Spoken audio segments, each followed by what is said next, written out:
America అధ్యక్ష భవనం white house పై దాడి కేసులో నిందితుడిగా ఉన్న కందుల వర్షిత్ కు 96 నెలల జైలు శిక్ష పడింది. శిక్ష తర్వాత 3 ఏళ్ల పాటు పర్యవేక్షణలో ఉండాలని జడ్జి డబ్నే ఫెడచర్ ఆదేశించారు. 2023లో జరిగిన దాడి కేసులో ఎట్టకేలకు నిందితుడికి శిక్ష ఖరారైంది. దీంతో ఒక్కసారిగా ఆనాటి దాడి ఘటన అందరి కళ్ల ముందు మెదులుతోంది.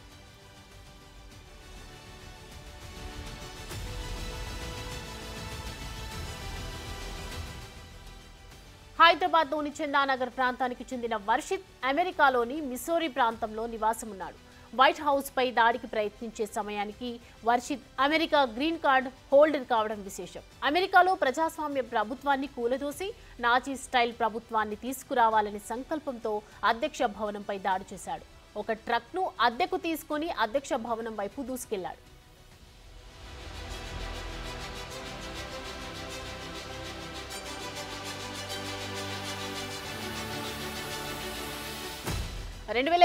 మే 22న అమెరికా అధ్యక్ష భవనంపై దాడి చేసేందుకు ప్రయత్నం చేశాడు.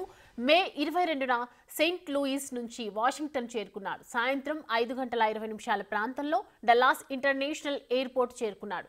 6:30 ప్రాంతంలో ఓ ట్రక్ను అద్దెకు తీసుకున్నాడు. కొంత సమయం పాటు షాపింగ్ కూడా చేశాడు. ఆహార పదార్థాలతో పాటు గ్యాస్ పరికరాలు కొనుగోలు చేశాడు. షాపింగ్ పూర్తయిన తర్వాత నేరుగా వాషింగ్టన్ డీసీ చేరుకున్నాడు. రాత్రి 9:35 సమయంలో వైట్ హౌస్ వైపుకు దూసుకెళ్లాడు.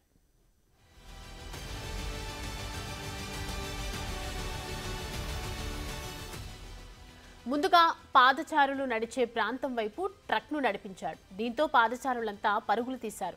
అక్కడి నుంచి అధ్యక్ష భవనానికి రక్షణగా ఉన్న బ్యారికేడ్లను బలంగా ఢీకొన్నాడు.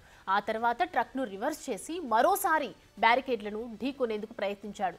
ఆ సమయంలో ట్రక్ అదుపు తప్పింది. ట్రక్ ఇంజన్ నుంచి పొగలు వెలువడ్డాయి. ఈ సమయంలో ట్రక్ నుంచి బయటకు వచ్చిన వర్షిత్ నాజీ స్టైల్ జెండాను ఊపుతూ ముందుకు కదిలాడు.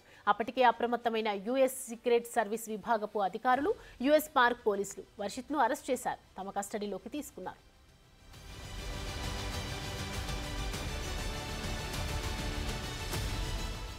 ప్రస్తుత ప్రభుత్వాన్ని కూల్చివేసి నాజీ స్టైల్ ప్రభుత్వాన్ని అమెరికాలో ఏర్పాటు చేసి తానే అధినేతగా కొనసాగాలని భావించినట్లు విచారణలో వర్షిత్ వెల్లడించాడు. తన లక్ష్యాన్ని సాధించేందుకు అమెరికా అధ్యక్షుడితో పాటు మరికొంతమందిని చంపేందుకు కూడా ఏర్పాట్లు చేసుకున్నాడు వర్షిత్ వెల్లడించారు.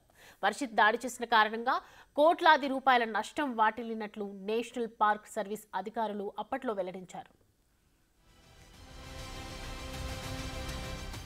వైట్ హౌస్ దాడి చేయటానికి వర్షిత్ కొన్ని వారాల పాటు ప్లానింగ్ చేసినట్లు కూడా అధికారులు తెలుసుకున్నారు.